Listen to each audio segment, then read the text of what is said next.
Gênesis 6, de 1 a 8. Todos acharam? Vamos ler? Diz assim a palavra de Deus. Quando os homens começaram a multiplicar-se na terra, e lhes nasceram filhas, os filhos de Deus viram que as filhas dos homens eram bonitas, e escolheram para si aquelas que lhes agradaram. Então disse o Senhor: por causa da perversidade do homem, meu espírito não contenderá com ele para sempre. Ele só viverá 120 anos. Naqueles dias havia nefilins, ou gigantes, na terra. E também, posteriormente, quando os filhos de Deus possuíram as filhas dos homens, e elas lhes deram filhos. Eles foram os heróis do passado, homens famosos. O Senhor viu que a perversidade do homem tinha aumentado na terra e que toda a inclinação dos pensamentos do seu coração era sempre e somente para o mal. Então o Senhor arrependeu-se de ter feito o homem sobre a terra, e isso cortou-lhe o coração. Disse o Senhor: farei desaparecer da face da terra o homem que criei, os homens e também os grandes animais e os pequenos e as aves do céu. Arrependo-me de havê-los feito. A Noé, porém, o Senhor mostrou benevolência. Pai querido, ó Deus, pedimos a sua graça neste momento para um texto difícil da tua palavra, mas que nos ensina sobre o nosso coração corrupto, maldoso, que necessita de uma intervenção do Senhor para a nossa salvação. Ó Deus, nos ajude a entendermos esse texto não só nas suas polêmicas, mas também e principalmente, na verdade, na aplicabilidade do teu Santo Espírito a esta palavra em nossos corações, entendendo que precisamos da graça do Senhor. É o que oramos em nome de Jesus. Amém. Pergunta inicial que eu queria fazer para a gente meditar é: qual a melhor forma de corromper uma nação? Esse texto é um texto extremamente difícil de compreender. E há muito debate mesmo sobre ele. Não sei se você já viu esses debates na internet, mas há muita discussão mesmo, sobre alguns pontos desse texto, que é o que nós veremos. Mas, para que a gente possa entender esse texto de uma melhor forma, nós precisamos olhar para o contexto, tá bom? Qual é o contexto? O contexto de Gênesis, como a gente já tem estudado, Gênesis 3,15 é um contexto importante aqui, onde diz que a Deus iria pôr a inimizade entre a descendência de Eva, a descendência da mulher, e a descendência da serpente. O descendente de Eva esmagaria a cabeça da serpente, e a serpente então esmagaria o calcanhar. Quando a gente vai então para Gênesis 4, a partir do versículo 17, logo após Caim matar Abel, Moisés nos conta a história, nos descreve sobre a geração de Caim. Uma geração corrupta que não buscava o Senhor, assim como Lameque, que é o mais destacado ali, que tomou 2 mulheres para si e também foi um assassino.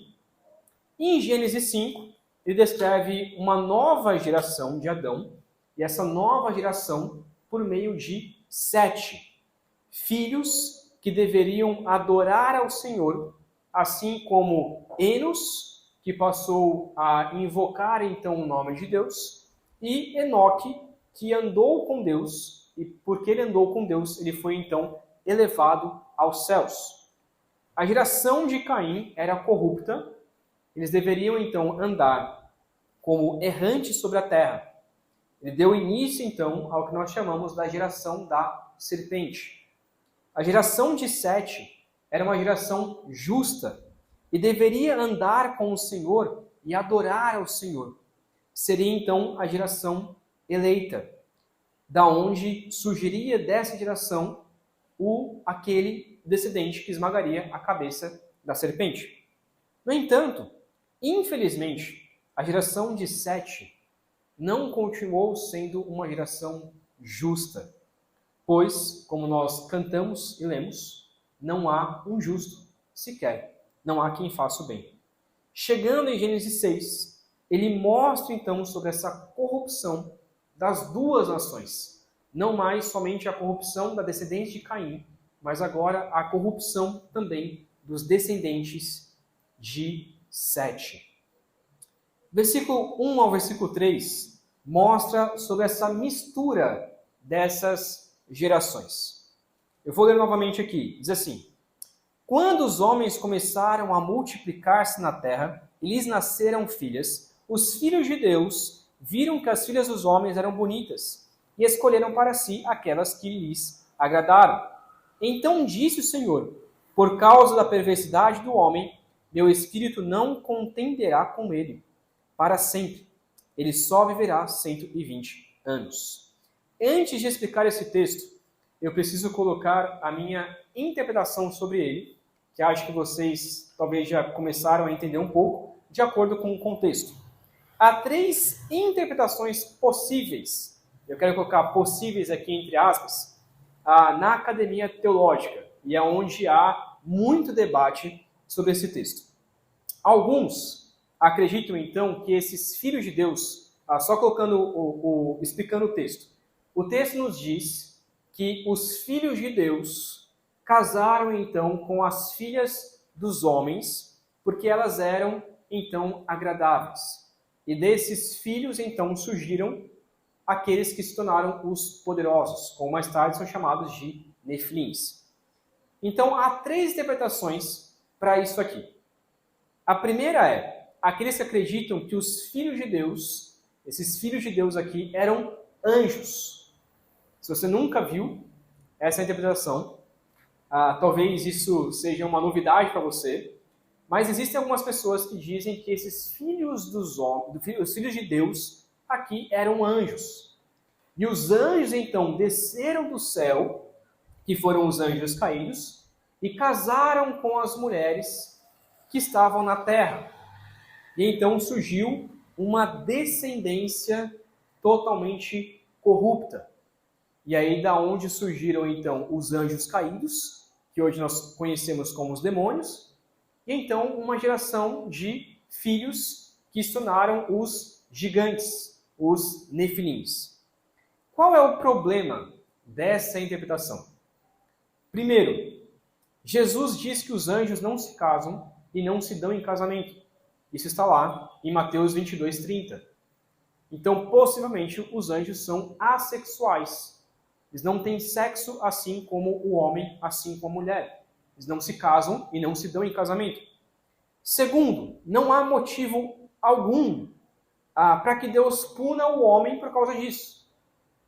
O texto diz, então, que Deus, continuação, é que Deus se entristeceu por causa da corrupção humana. Mas o que o homem é culpado, sendo que a culpa aqui são dos anjos? Terceiro, o texto não diz que Deus puniu os anjos porque fizeram essas coisas. Então não há sentido porque os anjos fizeram isso. E quarto, Calvino, João Calvino, ele comenta sobre esse tipo de interpretação, então já é uma interpretação bastante antiga mesmo, que diz assim, ele diz sobre essa interpretação: essa antiga invenção, então já algo mais antigo do que ele, essa antiga invenção relativa ao relacionamento dos anjos com as mulheres é abundantemente refutada pelo seu próprio absurdo. Ou seja, é um absurdo acreditar numa coisa como essa. E é surpreendente que homens eruditos, ou seja, homens inteligentes, tenham ficado fascinados por delírios tão grosseiros e prodigiosos. O que ele está colocando aqui é que para João Calvino, alguém acreditar que foram anjos que desceram do céu para casar-se com as mulheres na terra, para Calvino isso é um absurdo, isso é ridículo, isso é um delírio grosseiro. Segunda interpretação, tá? Apesar dessa primeira ser aceita por muitas pessoas, e muitas pessoas acreditam nisso, mas a segunda interpretação, que não é tão aceita, é meio complicada, é que existem aqueles que acreditam que esses filhos de Deus eram homens poderosos e gigantes que viviam na terra e tomaram para si todas as mulheres e fizeram então o seu próprio reinado. Então foi uma descendência diferente da descendência de Sete, diferente da descendência de Caim, que tomaram para si as mulheres e então passaram a governar. O problema é que o texto não dá nenhum indício que existia uma outra geração, a não ser a geração de Caim e a geração de Sete. Segundo, é que qual seria o problema desses homens se casarem com as mulheres bonitas? Não faz muito sentido, sobre a segunda interpretação. Terceira interpretação, que vocês vão entender que é a minha interpretação, é que aqueles que acreditam que os filhos de Deus eram chamados assim porque eram os filhos de Sete. Era a descendência eleita, a descendência prometida. E essas mulheres, filhas dos homens, eram da descendência de Caim. Então, os descendentes de Sete misturaram então as suas gerações e passaram a se casar com as filhas de Caim. Passaram então a se corromper com essas mulheres. Eles se encantaram com essas mulheres bonitas, que a palavra bonita aqui, na verdade, significa sensuais. Essas mulheres que se davam, então, em casamento, e pior do que casamento, na verdade, uma vida sensual, e então se casam com estes homens, corrompendo, então, a geração eleita de Deus. Então, a geração de Sete, ela deveria se manter pura, ela deveria se manter santa diante de Deus, mas eles não fazem isso. Eles passam então a casar com outras mulheres, com mulheres impuras, com mulheres sensuais, acabando então com a pureza desta geração. Por que eu acredito nessa última interpretação? Primeiro, o contexto ajuda muito a entender sobre essa inimizade entre a geração de Caim e a geração de Sete. Segundo, o motivo por que Moisés escreveu isso para Israel. Eu vou explicar isso mais tarde, mas Israel estava para entrar na terra prometida. Isso faz muito sentido de Moisés ter focado aqui em Gênesis 6 e falado sobre essa mistura de gerações. E terceiro, é uma interpretação mais tradicional, mais simples e sem muita especulação, sem muita invenção ao texto. Então acho que ficou claro qual que é a minha interpretação. É essa última. A geração de Sete se mistura então com a geração de Caim. E qual a consequência dessa mistura? Qual a consequência dessa corrupção entre as gerações? O texto nos dá duas consequências. Primeira consequência, o Espírito de Deus não mais contenderia, não mais agiria nos homens. A ideia aqui é que o Espírito Santo de Deus, ele estava agindo nesses homens com graça e com justiça. Ou seja, como eu falei na semana passada, Enoque e mais tarde Noé só pôde andar com Deus porque o Espírito de Deus habitava neles. Mas esses homens estavam deixando de lado a Deus, pararam de invocar o nome de Deus, casaram-se com essas outras mulheres e Deus então disse: meu Espírito não habitará mais no meio de vocês. Ou seja, como diz lá em Romanos 1:24, por isso Deus os entregou à impureza, pelos desejos do coração deles, para desonrarem o seu corpo entre si. Então, é exatamente isso que Deus fez. Deus diz: eu vou deixar vocês fazerem o que vocês bem entenderem. Eu vou deixar vocês ao léu. Eu vou deixar vocês fazerem, cumprirem o desejo do coração de vocês. Desonrarem o próprio corpo de vocês, casando-se com mulheres impuras. Deus deixaria os homens fazerem a sua própria vontade. Até mesmo nessa geração, que era uma geração eleita, até mesmo essa geração, que que era uma geração escolhida, Deus diz, eu vou deixar vocês fazerem o que vocês bem entenderem. E a segunda consequência é que eles viveriam agora apenas 120 anos. Há duas interpretações para isso, ok? Que seriam o ano limite da humanidade agora. Lembrando que, por exemplo, Adão viveu 930 anos, outros homens 969, 935. Então os homens viviam muito tempo. E agora Deus está dizendo, não, agora eu vou limitar a idade de vocês, vai ser só 120 anos. Mas a segunda interpretação, que é a que eu acredito, de acordo com o texto, é que não é uma questão de idade, como alguns pensam. Mas, apesar de que a idade ela diminuiu, de fato, drasticamente depois do dilúvio. Mas que o julgamento de Deus viria em 120 anos. Então Deus está dizendo, o meu julgamento virá em 120 anos. Vai ser o tempo em que Noé vai construir a sua arca e vai ser o tempo em que ele vai pregar para vocês sobre arrependimento. Durante 120 anos, ele vai pregar o arrependimento para vocês. E acabando os 120 anos, virá o dilúvio. Então Deus está dizendo, eu vou dar um tempo de 120 anos para vocês aprumarem, para vocês se arrependerem dos seus pecados, para vocês viverem, voltarem atrás. E durante esse tempo Noé irá pregar para vocês. Mas se vocês não se arrependerem, é o que diz então o restante do texto, do 5 ao 6, Deus traria a destruição. Então Deus ele está dizendo, eu vou trazer o julgamento em 120 anos. Por que nós acreditamos nisso? Porque existiram homens depois que viveram mais do que 120 anos. Vários homens viveram mais do que 120 anos depois do dilúvio. Hoje é quase impossível. Hoje é quase impossível uma pessoa viver tanto de idade.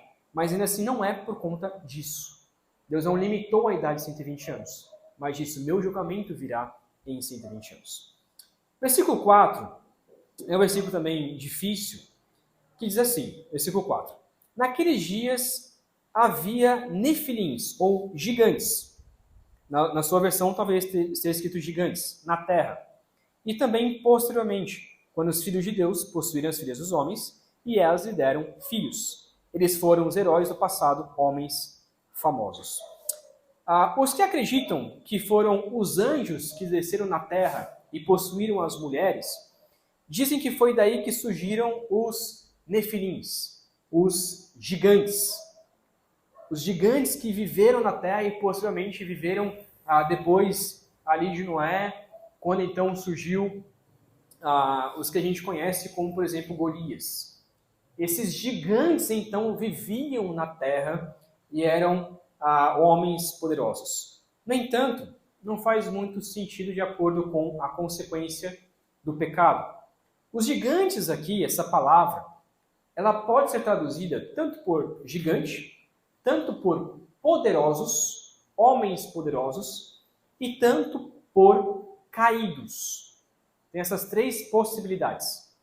E por que isso é importante? Porque possivelmente essa palavra gigantes não signifique que eram gigantes em altura. É por isso que a NVI ela traduz no literal, que é a palavra nefilins, que vem da palavra nafar, que é literalmente caídos ou poderosos. Então, naquele tempo que ele está dizendo, haviam homens poderosos. Da onde surgiram esses homens poderosos? Da descendência de Caim, que dominaram as cidades e se tornaram poderosos em suas cidades e construíram impérios. Então, quando os filhos de Deus possuíram as filhas dos homens, o que eles foram em busca? Não só das mulheres, mas do poder de se casar, que eles poderiam casar com essas mulheres, se tornarem também nefilins, se tornarem homens poderosos. Por isso que o texto significa que eles foram heróis do passado, homens famosos. Foram homens que tiveram o seu poder, que tiveram o domínio. Eles eram gigantes em seu poder, se tornaram reis e poderosos. E porque Deus ele abomina isso, porque era algo que Deus não queria. Ninguém era para ser superior ao outro.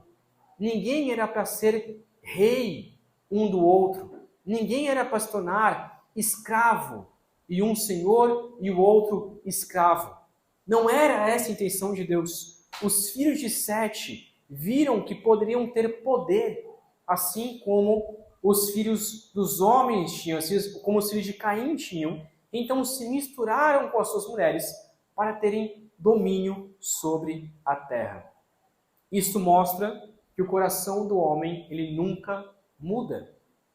O que o homem mais almeja, desde Adão até os tempos de hoje? Quais são as duas coisas que a gente diz que dá mais problema no homem? Poder e mulher. São as duas coisas que mais dão problema na vida de um homem. Ele quer poder, ele quer domínio, ele quer ser imperador sobre tudo.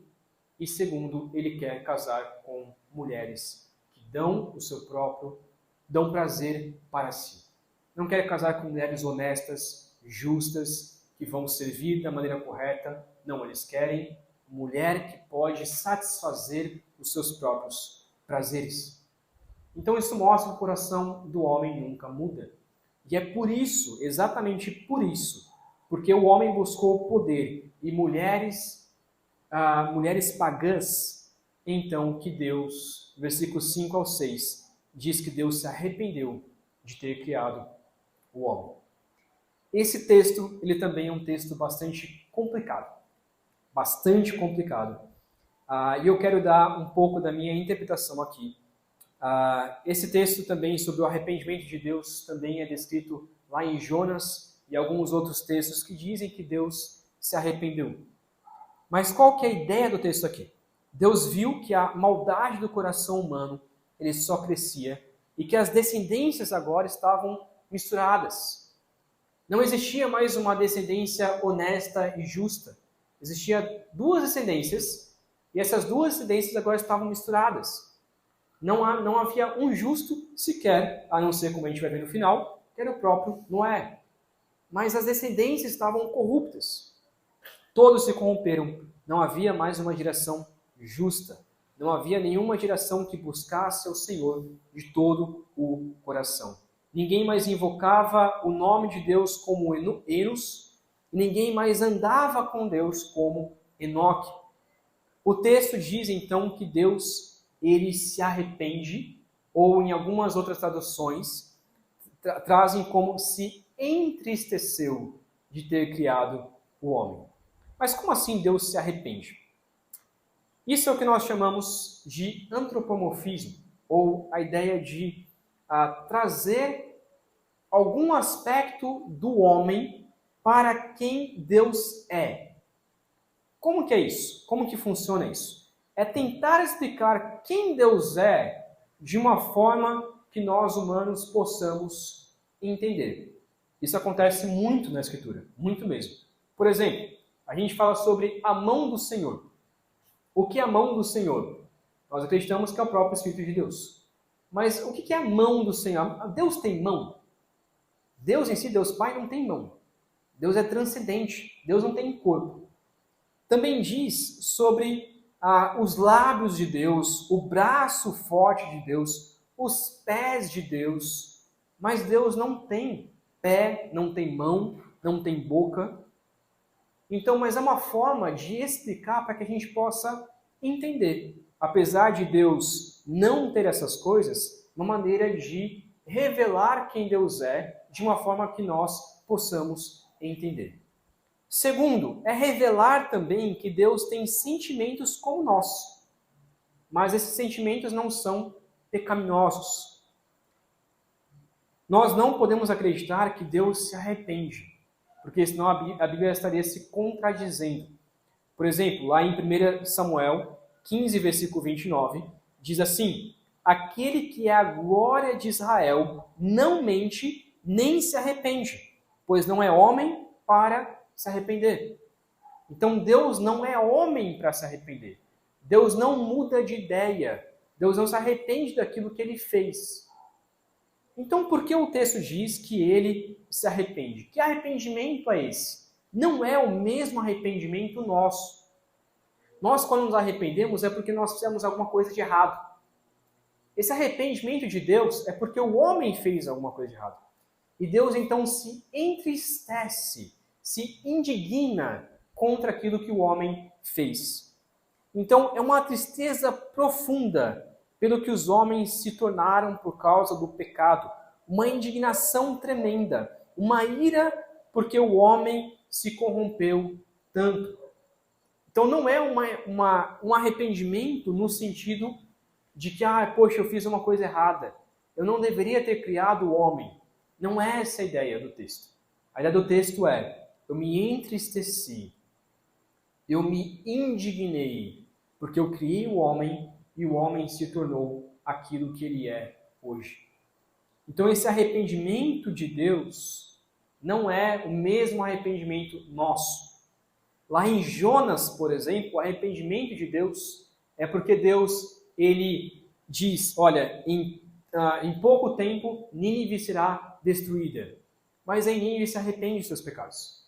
E o texto então diz que Deus se arrependeu, e então ele mudou de ideia e não trouxe castigo sobre Nínive. Não é que Deus mudou de ideia, mas é porque Deus colocou essa possibilidade. Se Nínive se arrepender, eu vou mudar, entre aspas, de ideia. Deus sabia desde o início, na sua soberania, que Nínive iria se arrepender. Deus sabia desde o início que o homem aqui iria pecar, mas ainda assim Deus se entristece com isso. Ainda assim Deus coloca a sua misericórdia e a sua ira. Deus não muda de ideia, mas se entristece e fica indignado, irado por causa do pecado do homem. A gente poderia gastar aqui horas e horas conversando sobre esse assunto, mas ainda assim, resumidamente, é isso que o texto nos traz. E por consequência, qual a consequência então sobre o homem? Versículo 7 e versículo 8 traz a consequência, mas também uma esperança. A consequência dessa rebeldia foi que Deus destruiria todas as pessoas e todos os animais da terra. Versículos 7 e 8 diz assim: Disse o Senhor, farei desaparecer da face da terra o homem que criei, os homens e também os grandes animais, e os pequenos e as aves do céu. Arrependo-me de havê-los feito. A Noé, porém, o Senhor mostrou benevolência. Deus se entristece de haver criado o homem e de ter então se corrompido dessa maneira. Agora, por que Deus ele diz que destruiria todos os homens e todos os animais? Parece meio arrogante, né? Como assim Deus? Que direito Deus tem de destruir os homens e os animais? A resposta é todo. Todo direito. Deus tem todo o poder e todo o direito de destruir a humanidade e destruir a sua criação. Deus é soberano. E como ele disse, o salário do pecado é a morte. A consequência do pecado é a morte. Morrendo morrerás. Se vocês pecarem, vocês vão morrer. Então Deus tinha todo o direito de acabar com a humanidade, de acabar com a terra, de acabar com os animais. E tinha todo o direito. Ele é Deus, ele é soberano, e a consequência seria essa. A consequência é justamente essa, é a morte de tudo. Segundo, porque ele também queria provar aqui que ele é grandioso em seu poder contra a maldade. Pensa comigo, se não existisse esse momento do dilúvio, da arca de Noé, se não existisse o dilúvio, se o dilúvio não tivesse acontecido, você acreditaria que Deus ele é poderoso para acabar contra o mal? Possivelmente não. Porque esse foi o momento onde Deus julgou a maldade, onde Deus mostrou que ele vai sim acabar com os ímpios, acabar com o mal. Ele é poderoso para acabar, para finalizar qualquer maldade. Será que você acreditaria na justiça de Deus se não existisse o dilúvio? Terceiro, Deus acaba com as pessoas na terra. Ele diz que isso vai acontecer porque Ele quer mostrar que a graça dele é o que nos mantém vivos. Lá em Lamentações, se você quiser abrir comigo, Lamentações 3, é um texto que eu gosto muito. Lamentações 3, depois Jeremias, tá bom? Jeremias, Lamentações.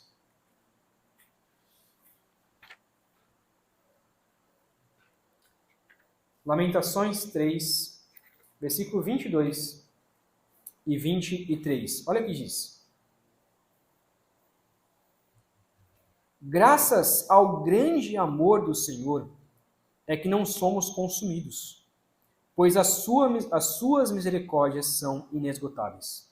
Renovam-se cada manhã, grande é a sua fidelidade. Ou seja, por que você não é consumido neste exato momento? Você merece ser consumido, você merece morrer, você merece que um raio caia na sua cabeça exatamente neste momento? Sim. É o que você merece, é o que eu mereço. Os nossos pecados diários, a consequência é a morte imediata. Não é a morte no final de nossa vida, é a morte imediata. O que nós merecemos é ser, sim, destruídos. Nós merecemos isso, exatamente neste momento. Mas a graça de Deus é o motivo de não sermos consumidos. A graça de Deus é o motivo de Deus dizer para estes homens: olha, eu vou dar mais 120 anos para que vocês se arrependam. Eu vou dar mais 120 anos para que vocês possam viver nessa terra, ouvindo a pregação de Noé, para arrepender dos seus pecados. É graça de Deus em nos manter durante esse tempo de vida. É graça de Deus não nos matar exatamente neste momento. E Deus queria mostrar, então, que Ele é justo, mas Ele também é gracioso. Quarto, Ele queria mostrar a sua graça também através de Noé. Versículo 8 finaliza dizendo: a Noé, porém, o Senhor mostrou benevolência, porque Noé andava com Deus. Deus não precisava escolher Noé para continuar a sua geração. Deus não precisava escolher. Ele simplesmente poderia: não, acabou com a humanidade por aqui, vou criar uma humanidade nova, sem pecado, e está tudo certo. Não, mas Deus já planejava: eu vou destruir essa humanidade, porque ela andou de maneira corrupta, para mostrar que eu sou poderoso. Mas em Noé, eu vou demonstrar a minha graça, e eu vou preservar a minha descendência. E por que Deus escolhe Noé? Porque Ele mostrou benevolência para Noé, porque ele deveria continuar sendo fiel à sua aliança. De Gênesis 3,15, de que viria um Salvador que esmagaria a cabeça da serpente. Se Deus destruísse toda a humanidade, Ele estaria dizendo: eu não sou fiel à minha própria palavra. Eu prometi que viria um descendente. Eu prometi que viria aquele que esmagaria a cabeça da serpente. Se Deus matasse toda a humanidade, não deixasse um homem, o que aconteceria? Ele estaria sendo infiel à sua própria palavra, à sua própria aliança. Mas ele diz: eu vou mostrar benevolência a uma pessoa, para que nessa pessoa, a minha geração escolhida, ela continue, ela vai continuar, até vir, então, aquele que vai esmagar a cabeça da serpente. Para resumir, então, nosso texto, a corrupção humana gerou tristeza e indignação em Deus, ao ponto de Deus querer destruir todas as nações, mas preservar a linhagem do descendente. Por que Moisés escreve Gênesis 6? É muito importante. para que a gente possa entender e aplicar também aos nossos corações. Moisés escreveu esse texto e deixou bem claro sobre a corrupção aqui, nesse ponto, porque Israel estava para entrar na terra prometida. Então, Moisés escreve o Pentateuco é revelado para Moisés, ele escreve para entregar ao povo, para que o povo, ao entrar na terra prometida, ao entrar em Canaã, eles pudessem, então, viver de maneira santa e agradável ao Senhor. Ele queria ensinar a Israel para não se corromper com outros povos. Israel era a geração eleita. Israel era a geração santa de Deus. Israel era a continuidade justamente da geração de Sete, depois da geração de Noé, depois da geração de Sem. Daí surgiram então o que nós chamamos de semitas, que é o que nós veremos na semana que vem. Então Israel era sim para ser a geração eleita de Deus. E o que Moisés está colocando é, olha, deu ruim no passado, deu errado no passado, quando Sete se misturou com a geração de Caim. Então, quando vocês entrarem agora na Terra Prometida, não façam a mesma coisa. Quando vocês entrarem na Terra Prometida, tomem cuidado em se misturar com outros povos, porque não deu certo, isso nunca deu certo. O que você deve fazer, então, é expulsar esses povos do meio de vocês. Esses povos são povos corruptos, são filhos de Cã, são cananitas e também de outros povos. Não se misturem com essa geração da serpente. Expulsem do meio de vocês. Isso aconteceu no passado e não deve acontecer agora, nesse momento.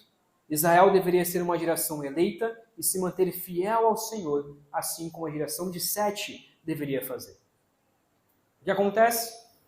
Israel não faz isso. Eles entram na Terra Prometida e se encerra ali e entra o livro de Juízes. Lá em Juízes 1, depois da conquista por meio do livro de Josué, lá em Juízes 1, o que acontece?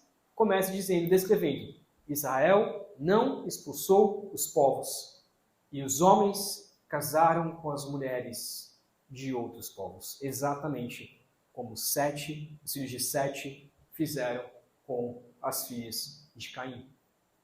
E então essas mulheres corromperam o coração de Israel, e Israel parou de adorar ao Senhor. A geração eleita de Deus não viveu de maneira santa. O que isso tem a ver com a gente? O que isso tem a ver comigo? A igreja é a nação eleita de Deus. É o povo escolhido de Deus, assim como Israel foi no passado. Hoje, a igreja é a nação escolhida. E o que nós devemos fazer? Expulsar as nações? Não. O que nós devemos fazer é converter as nações, mas não nos misturarmos com eles. E o que tem acontecido hoje é que nós temos nos casado com o mundo. Nós temos nos casado com mulheres, entre aspas, pagãs. Temos trazido a ideia do mundo para dentro da igreja. Temos corrompido a igreja e deixado de ser uma geração santa, uma geração eleita. Em Cristo Jesus, e é somente nele em que nós temos o único que se manteve justo diante de Deus e não pecou, e não se corrompeu. E ele é o exemplo para nossas vidas, para que a gente não se corrompa, para que a geração eleita que somos nós, não possamos nos corromper com o que o mundo ensina. Nós somos a noiva de Cristo e não devemos nos dar em casamento para homens pagãos ou casar com mulheres pagãs do mundo, no sentido espiritual, mas também no sentido físico. Também devemos tomar cuidado com quem a gente anda e com quem a gente casa. Com quem a gente anda, devemos tomar cuidado, porque o que o texto diz lá no versículo 9, primeiro ele fala sobre Enoque, lá no versículo 5, 26, que Enoque andou com Deus. E Noé também, versículo 9, 6, 9, ele andava com Deus. Devemos tomar cuidado com quem nós andamos. Se nós temos sido influência na vida das pessoas, ou se temos sido influenciados por elas. Se estamos trazendo o poder para dentro do nosso coração, o poder mundano para dentro do nosso coração. Se temos trazido as ideias do mundo para dentro de nós, que somos a igreja de Deus, o corpo de Cristo. Também devemos tomar cuidado, obviamente, com quem nós vamos casar. Se eu estou casando com uma pessoa de outra geração, da geração da serpente, e não da geração de Sete, se eu estou me casando com uma pessoa que não busca o Senhor, eu tenho que me preocupar. Será mesmo que eu deveria me juntar com uma pessoa que não busca a Deus?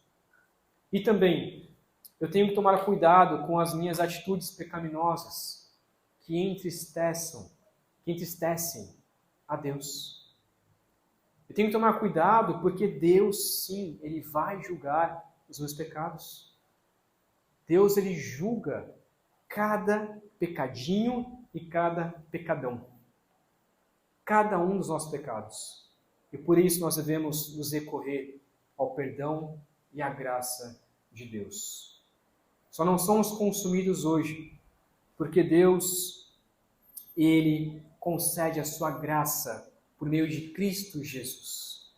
E é em Cristo Jesus que temos a esperança, então, de sermos salvos. Por isso tenho que tomar cuidado com as minhas atitudes. Se eu faço parte da geração eleita de Deus, então eu tenho que andar como um homem, uma mulher santa, que busca ao Senhor e não se corrompe com a humanidade, não se corrompe com o mundo. Nós fazemos parte deste mundo, mas não somos mais deste mundo. Nós somos de uma outra geração. Jesus diz: não peço que os tire do mundo, mas que os preservem do mal.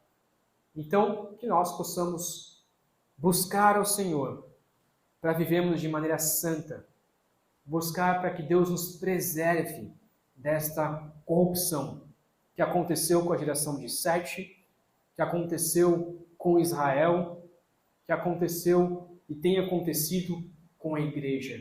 Que nós possamos buscar a santidade do Senhor. Amém? Vamos orar? Pai querido, obrigado pelo seu amor, pela sua graça. Obrigado, meu Deus, porque a sua graça, o seu amor sobre a sua aliança é o motivo de não sermos consumidos. Meu Pai, muitas vezes nós nos corrompemos, assim como essas gerações, mas Deus nos ajude a vivermos em santidade. Nos ajude a vivermos como santos diante do Senhor. Uma igreja eleita, uma nação santa, o povo escolhido. Ó Pai, que a tua igreja não se corrompa com os prazeres deste mundo, com o poder que este mundo pode nos dar, um poder falso. Ó Pai, que possamos buscar a Ti, somente a Ti, viver para a Sua graça e pelo Seu amor. Nos ajude, ó Pai, a não nos corrompermos, mas a vivermos em santidade, porque é o sangue de Cristo Jesus que nos traz a santidade.